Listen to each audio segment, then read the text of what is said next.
The series starts by explaining that in 10 years' time, the Federation Kingdom of the East will end up falling by the hands of the 5 great sins, destroying everything. In order to prevent this, he has become their patron. But he low-key didn't expect it to be this much of a big deal.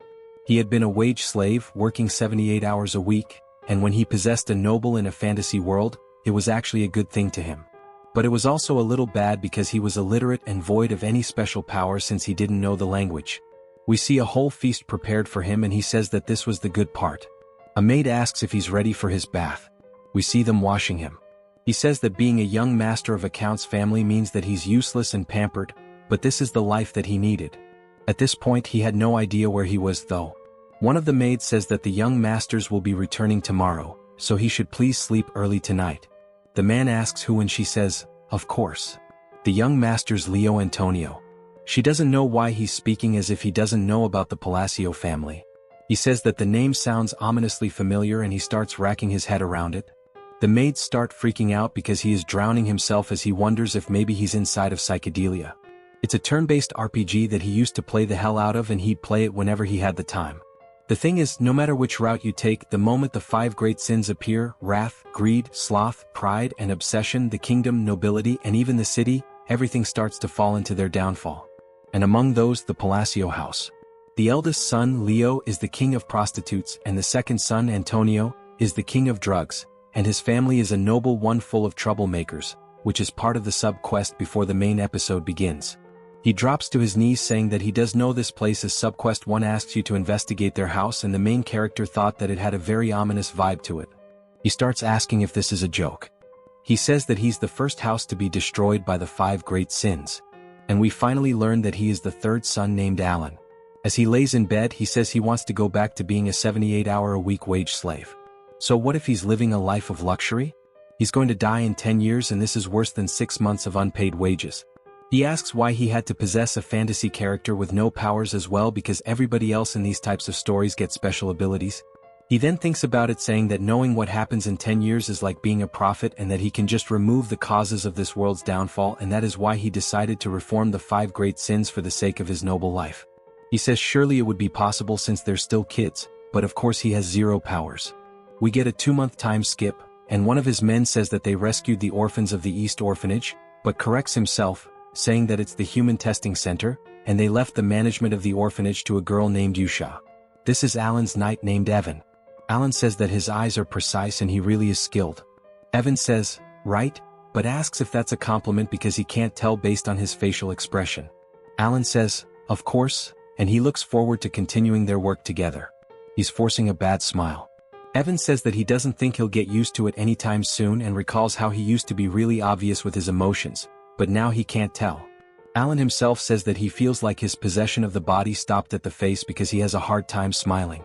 Evan thanks him for the praise and Alan explains that he's a rare character inside the game because he stays honest and loyal even amidst all the betrayals. He hired him as soon as he found him. Evan says that he mentioned before that this was all to save Yusha and he can understand why now. Even in his eyes, as someone who worked a long time as a mercenary, she was definitely not an ordinary kid. She was strong enough that he didn't understand why she just gave in to being locked up and she had a very strong aura to her. But he's curious as to why Alan didn't bring her here, as there's no benefit in keeping her there. Alan says that he's right, and it may just look like he's neglecting her instead of making use of her, but leaving her like that is part of his plan. Yusha Bludia is a non-human who signs a contract with another worldly being for its powers and will go on to become Wrath of the 5 great sins, killing hundreds of thousands of people. But she shouldn't become Wrath if she grows up in peace and that he took care of one landmine, that he'll make up some excuse as to why. He tells Evan that he knows that it's just not yet time. Evan asks what exactly this means and starts thinking about it. Alan says that he needs to make sure that nobody talks of this and just give them their funds and let it be quiet as well as handing this letter to Yusha.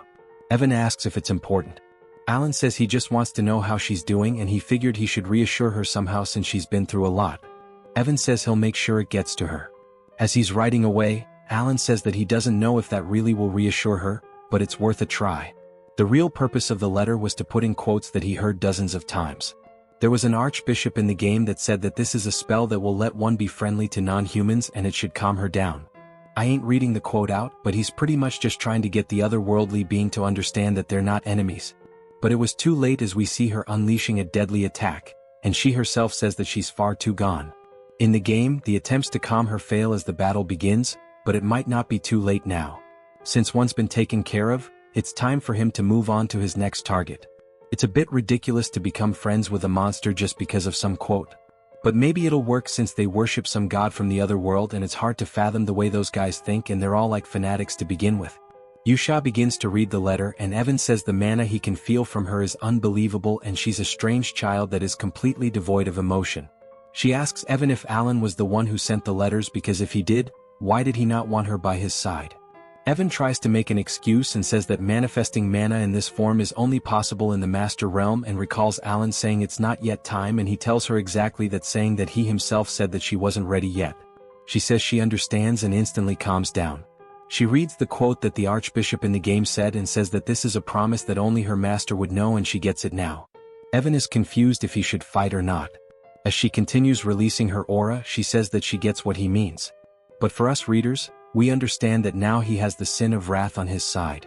Meanwhile, Alan is laying in bed, saying that he's managed to extend his luxurious lifespan a bit, and even the moon feels like it's cheering him on, and he'll work hard on the next kid as well. Time later, Alan is in the library, and a bunch of books fall off the shelf and hit him in the head. He asks if it's not here, saying that finding clues about the third boss is giving him a headache. Evan says that they have rescued the second child he had mentioned. Alan says that's good, asking if they're treating the child very kindly. Evan says, of course. After saving the child from the illegal slave market. But before he can finish, the doors to the library get kicked open and his brother Tonio enters immediately talking to Alan.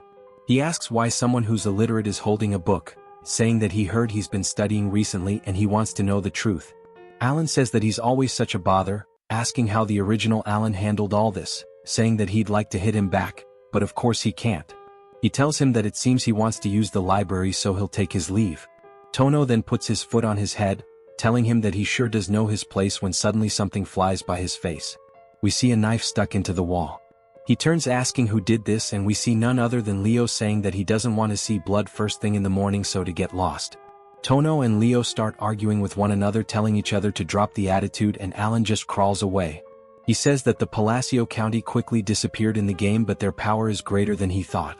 Basically the scummy brothers are fighting over the family head position. One of them is a huge figure of the underworld called the Prostitution King, and the other is a large-scale drug cartel manager named the Drug King. He can't mess with these two for the sake of his sweet life, so he starts crawling away as Evan slowly walks behind him, shielding him from the debris. Alan says that he's going to happily live as a weak and incompetent bastard child. He makes it back to his room and Evan says that the second child didn't seem ordinary either. Alan just melts into the couch and Evan asks how someone like this found out about the illegal slave market and the secret bio-experiments happening in another region. It seems like he's having a hard time keeping himself together. Evan tells him that he's quite strange since he keeps sending children to the orphanage. But Alan says, of course the kid isn't ordinary. But it's not just that simple as he's of a cataclysmic scale. Within a united kingdom composed of several nations, the central nation is the Kali Kingdom. The person they saved from the illegal slave market was the second boss of the game named Dias Malan. After being sold into slavery and abused as he was passed from place to place, he became the embodiment of one of the 5 deadly sins, sloth. He then annihilated the kingdoms in the most horrific ways imaginable. It was in this part of the story where many players were surprised by the game's cruelty and difficulty. Contrary to his title, Sin of Sloth, he was noted as a very hard-working individual who had paid both debts and his services several times over, which is why Alan emphasized to Evan to treat Dees very kindly. He tells him the reason he sent him to the orphanage was because it's not time yet. Evan says he expected as much, asking if the letter he sent to Yusha was about the second child. He says yes and there was some small talk in there as well. He told her to take care of this slightly sick child that he sent her way. We see Dias with the other children, still not having fun, looking devoid of emotion. Yusha approaches him, saying that he seems broken. She can tell by the traces on his body that it was the black goat and that the great moon still has chosen him, though. Then she congratulates him, saying that he should feel the power he's been bestowed with and let his potential be unleashed. And if he stays loyal and follows orders, he shall have his revenge. Then she starts to think about how she should send her reply, saying that she'll start with a light greeting. Back at the estate, Alan is still reading through all the books, asking where the third boss is located. But Evan says that there's big trouble. The second young master had an accident. Alan asks what's wrong and Evan tells him that he's dead. Alan asks how he's dead already as we see him laying on the floor soaked in blood. They even held a funeral for him and their father didn't seem worried in the slightest. Neither did the women he attended with because they were just bored and wanted to leave. Alan asks why he brought drugs and women to his son's funeral, saying that he knew it was messed up, but it's indeed a dark fantasy for him to accidentally fall to death is different from what he remembers. Back in the game, his brother killed him and cried the entire time, saying that he's now the rightful heir. He cried desperately, but the face he's making now seems like he just got a lucky break, and at least he should try to hide his emotions. The culprit must either be Leo or his followers. But regardless, he just has to resolve the deadly sins and let the family do its own thing. A year later, as the successor problem was solved and Leo absorbed the drug business, the county became even more peaceful. As Evan and Alan are sitting in their room, he and Yusha have become pen pals. She told him about all of the children, and Alan's just glad that they were becoming friends. At the bottom, she's been attaching the sponsor list for the month. And he says that it's interesting that more sponsorships are appearing for that small orphanage. Evan says while it's unusual, it's a good thing nonetheless. And about the thing he's been searching for, he received a call from the Information Guild that they found a clue. Alan tells him that's a relief and it must be an ancient book about the third boss. He'll finally get to find the guy as well. He says that it's a peaceful evening and everything is going super well. It jumps to somebody being murdered at a drug distribution site named Margot. We see two men saying that the eldest son of the Palacio family is quite generous and their organization now has a few hundred members. Turns out they weren't the ones murdering people as they were surprised to see all of the corpses and they watched people raise their blades to their own throats and end their own lives. The man turns towards his friend who was doing the same thing and he watches as every single one of them plunges their own weapons into their throats while screaming for help. We see a small figure in an alley and we hear Yusha saying that she enjoyed the puppet show today. And there's more to report. It seems as it was none other than Deez controlling them all. He asks if there was a point to doing this and Yusha asks if maybe he pies them. He says no because they grind people to create drugs. He just doesn't know if this has anything to do with his revenge. She says of course it helps, this is the basis to create space for him to return. They can't let the place be shabby when he finally arrives. Deez says he understands and they both vanish in an instant, flying into the air. She says that everything will proceed according to his will and that the blue moon shall be his sword as they leave a marker behind one burned symbol carved into the street like that aliens do when they steal our crops. Alan says that it's been 2 years since he and Yusha became pen pals. We see Evan walking around asking where he is and finally finding him in the backyard. Alan is practicing something and Evan tells him that the fifth has been successfully sent to the orphanage as well. Alan can't believe it. In the last 2 years he saved the last remaining deadly sins. And he starts feeding Evan cake. He says he had some trouble finding Greed, the third, but making Evan work with his game knowledge has worked out. He starts throwing sweets, making Evan do tricks for them. Alan tells him that he can now rest. Evan asks if this is all for the duties related to the orphanage. Alan says yes. Evan says that's a relief but asks if Alan isn't happy. Alan tells him he is, but Evan says he doesn't look like it. Alan says that he's smiling right now, pointing to his lips, and we see a very small crease. Evan says that if he says so, then sure. Sometime later, Alan stretches and lays down, saying that he never expected things to go so well. The bosses of the game all became the 5 deadly sins as a result of their horrid past. And even if this is the past before they became sins, the chances of saving them all before they underwent those events was low. He was worried he'd rescue them after they'd already been broken, but he feels a lot more relieved now. Alan asks how the orphanage is doing, and Evan says that as usual, things are going well, handing him a letter. They once looked like broken dolls, but now all of the children have lightened up a lot. Alan says he guesses they won't need to hire a separate caretaker for them. He didn't think Yusha would do such a good job, but maybe because of her background she feels sentimental toward the orphanage. Yusha is a nice girl in some ways. Evan asks if the letter says anything important. It pretty much just says that everyone's okay and that some are growing much faster than the rest, but he doesn't need to worry about Deez at all and that the other kids are all fine too. They all seem to be having a great time. Alan says he's just glad they seem to be growing up well. Alan says this means that environment is really the most important aspect. Evan asks if he actually plans on meeting them since he always says the time will come. Alan says that he never actually plans on meeting them. Though it would be nice to stay close, they don't exactly have personalities that he'd like to be around in game. Maybe it's because of how brutal the process of them turning into sins was, but it won't be as bad now since he rescued them before all of that. Still, he's scared and he says maybe in 5 years. Evan says he understands. In the meantime, Alan wants to work on skills to protect himself. As we see him practicing magic, he says that fortunately talent's needed and that this body is perfect for it. Evan then asks if he's heard of Blue Moon. Alan says no, and Evan tells him it's an organization that has recently gained fame for hunting down criminal rings. Alan says if they're cleaning up the trash, that's good then, and he's never heard of them, so he's sure they'll be gone soon. Evan says that he heard they even kill nobles too, and he thought Alan would know about them. Alan gets scared, telling Evan to sleep next to his room from now on. That night at the orphanage, Yusha says it's time to hear the Blue Moon's report this week. One of the girls says that she took all of the slave traders' heads. She's the sin of pride named Shoal, and she says they couldn't figure out who she was and that her clothes are great. She'd let them live if they could tell her what color her eyes were, but they couldn't answer. The sin of greed is named Ren, and she says that all of the corpses were melted. One of the boys says he finished up in the south too. And he took care of the illegal human testing grounds, turning the Avalon bastards who were causing trouble into minced meat. This is the sin of obsession named Rodin. Yusha says that all things will go according to his will, and they exist for the sake of the Great Moon. We already knew they were the Blue Moon, but Alan will be in quite the shock when he finds out. Dia says that they have a problem though. Yusha asks what could be a problem when all is perfect under his will.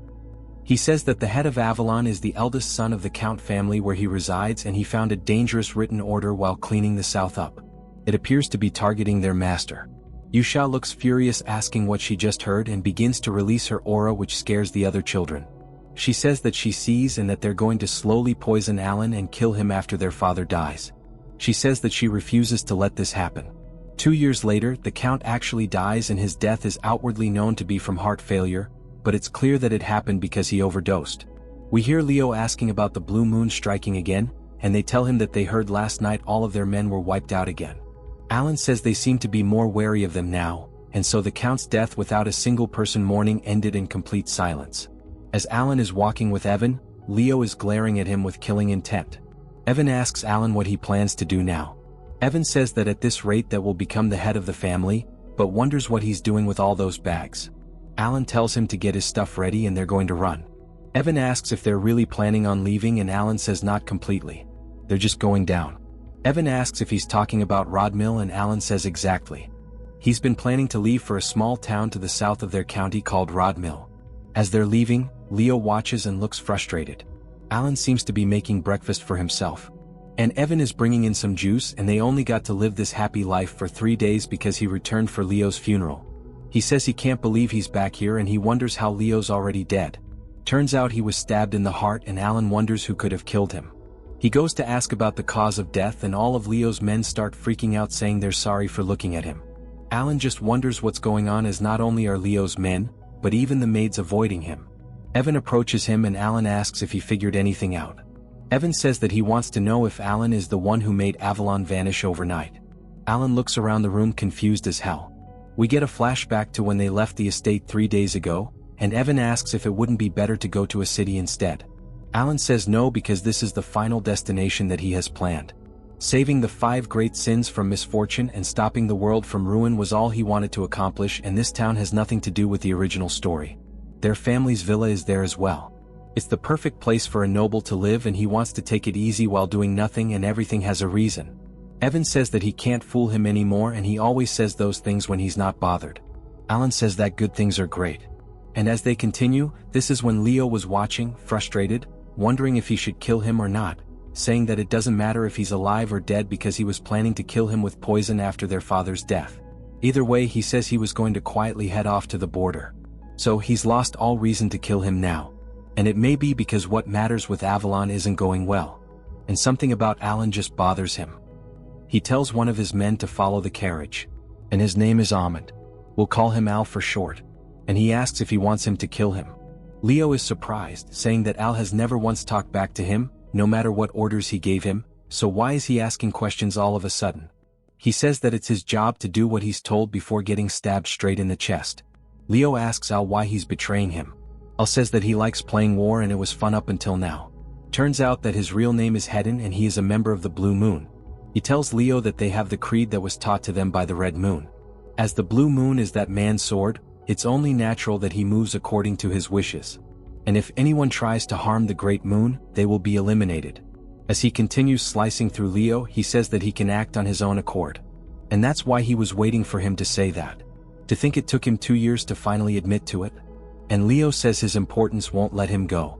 Hedon says that with his words, Avalon will disappear from this continent forever. And it's sure unfortunate that the Great Moon gave him a chance to begin with.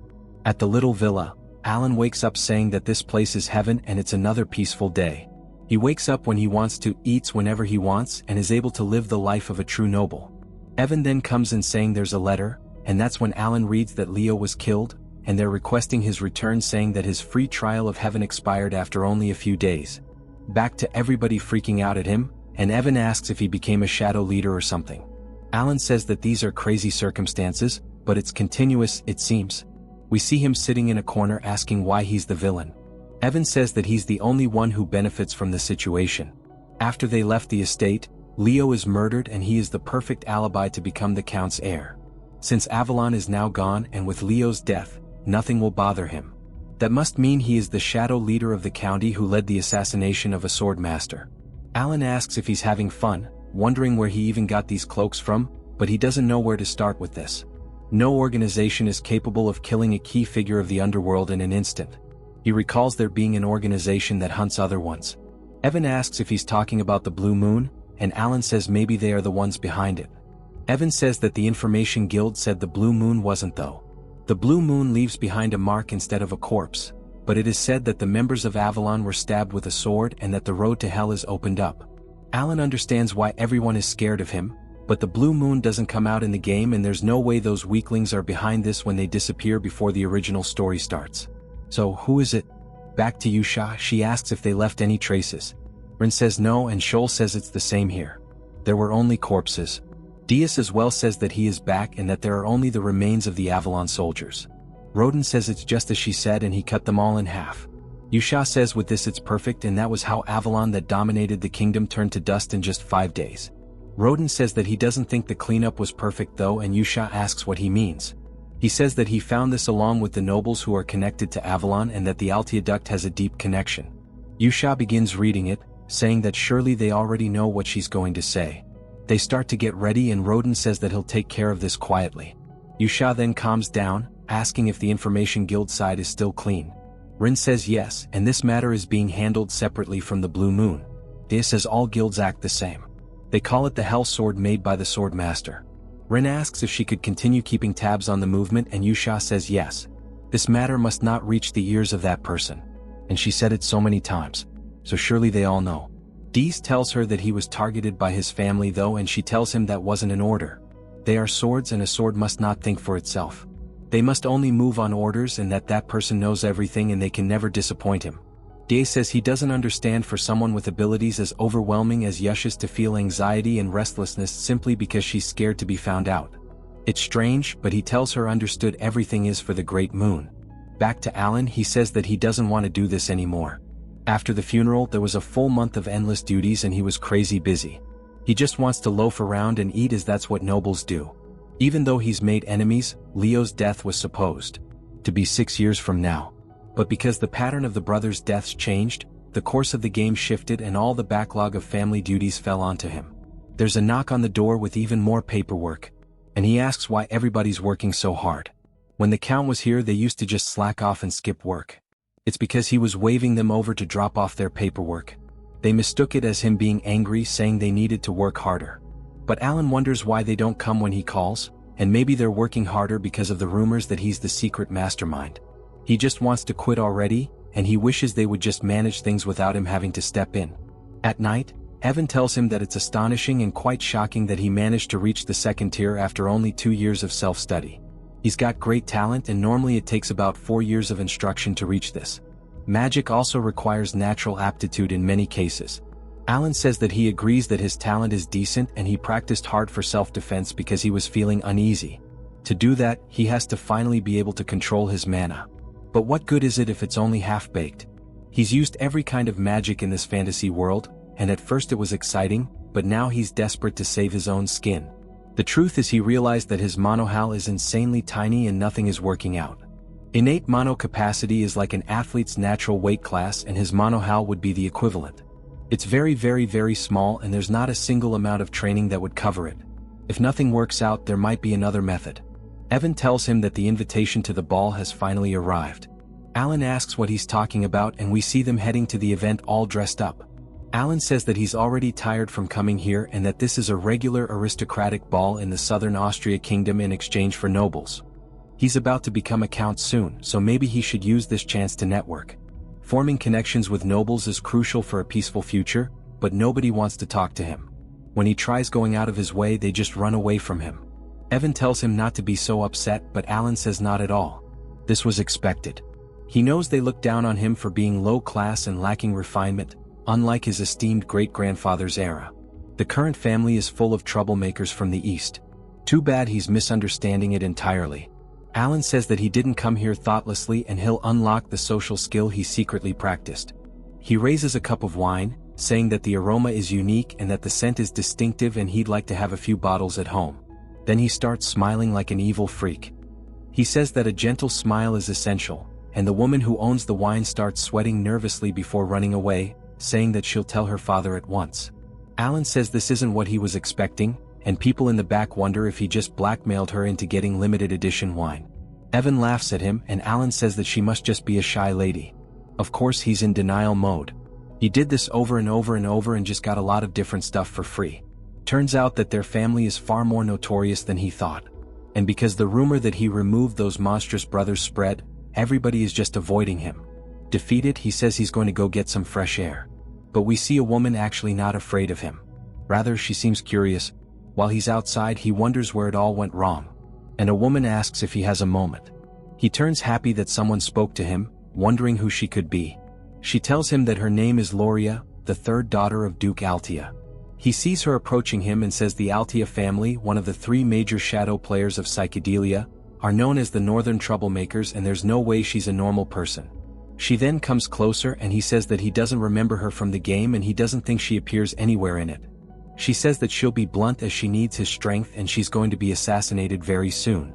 Alan thinks about it, saying that she was protected as the daughter of her father's mistress until now, but the Duke's condition has worsened, and she says that her older sisters will soon kill her, and that it's a mutual downfall situation. He says, no wonder he didn't remember her. She must have already been dead and didn't appear in the game. She says that with the power he has, he could definitely save her. He tells her he'll decline, but she says she's not doing it empty-handed. She'll return half of the family's fortune, but he tells her that he'll be taking his leave. He can barely take care of himself right now. So, it's better he doesn't give her any false hope. Even if he wanted to help, he's not the powerful figure the rumors claim. As he's leaving, he takes a glance back, seeing how sad she looks. He sighs, looking a little regretful, telling her that he wishes her luck, and he hopes she finds a reliable ally. As he's going to leave, we see the kids watching him, saying that the family has approached the Great Moon and that they should pass it on to Yusha. But Rin says it's fine. According to the intel, she's the only family member not tied to Avalon, and she's the only one who's not one of Rotten's targets. Day says that simplifies things, the rest of the family will be dealt with. Rin says that they should proceed according to the Red Moon's command and that they'll focus on blocking information so that the Avalon case doesn't reach him. As he's walking away, he wonders if he has some kind of barrier warding people off. The woman from before, who was staring at him, greets him.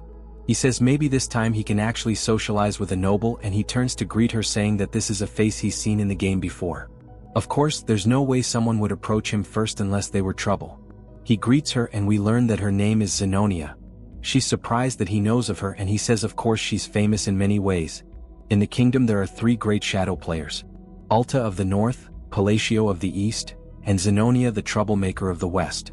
That's her family name. My bad. She asks if she's really that famous. She's the eldest daughter of Count Zenonia named Kalia. He says that if his family ran a gang, then she's more like someone who runs a smartly owned criminal syndicate, and he needs useful connections to maintain a peaceful, noble life. For the sake of this, he must not get involved with her.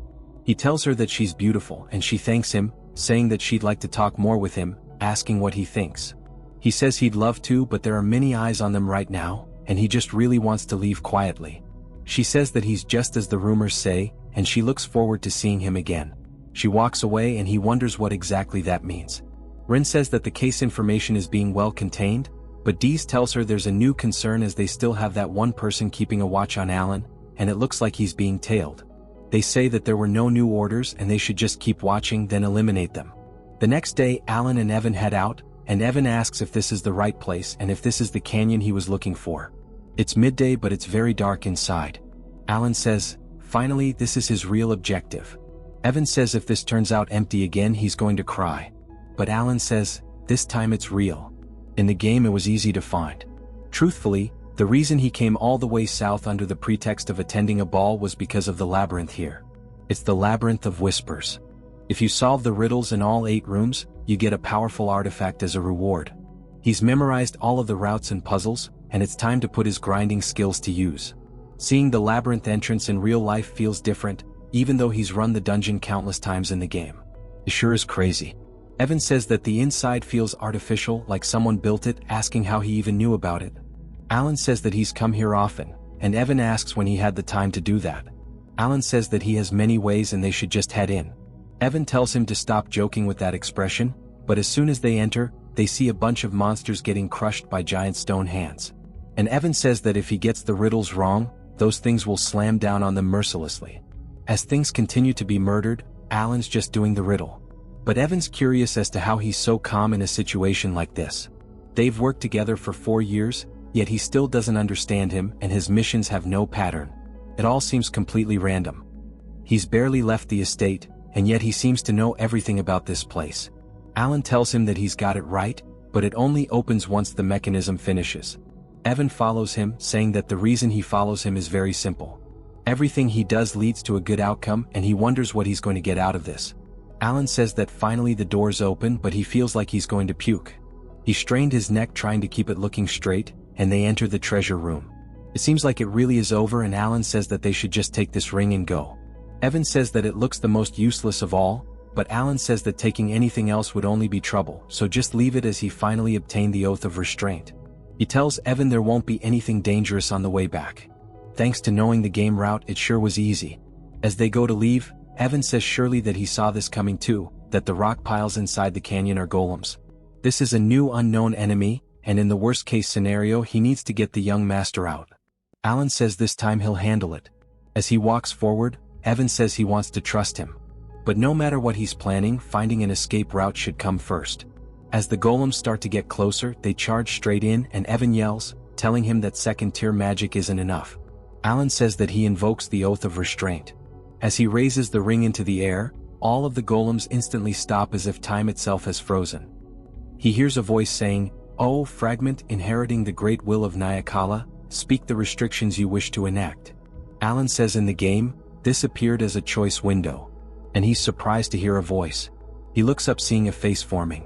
He says that the Oath of Restraint is an absorption-type artifact that, as its name implies, allows the user to impose restrictions on themselves in exchange for power. The voice almost makes the world feel very real. He says that for his first oath, and the voice tells him to speak, he will always perform the hand signs of Babylonia when using magic. The voice asks what it is that he desires through this restriction. And he says the power to twist the laws of the world a little further. It says granted. He says second as she tells him to speak once more. He says when using magic he will strictly chant the words of Babylonia. She asks what he desires through this action, and he says greater power to defy the world's laws. She thinks about it, and Alan wonders if the lack of reply means he messed up.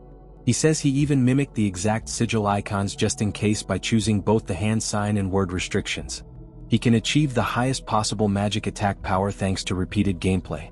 He's memorized all the combinations used in the original game, and he says this has to work. The voice then says granted. "O human who remembers the gestures and mysteries of a forgotten god, I give you my utmost gratitude since you are inheriting the will." Alan wonders what this means and says that the ring is being absorbed and it looks like the restriction was applied successfully. She then says that she shall forever be watching him. Back to the present, time begins to unfreeze as Evan is yelling, telling him that second-tier magic won't work.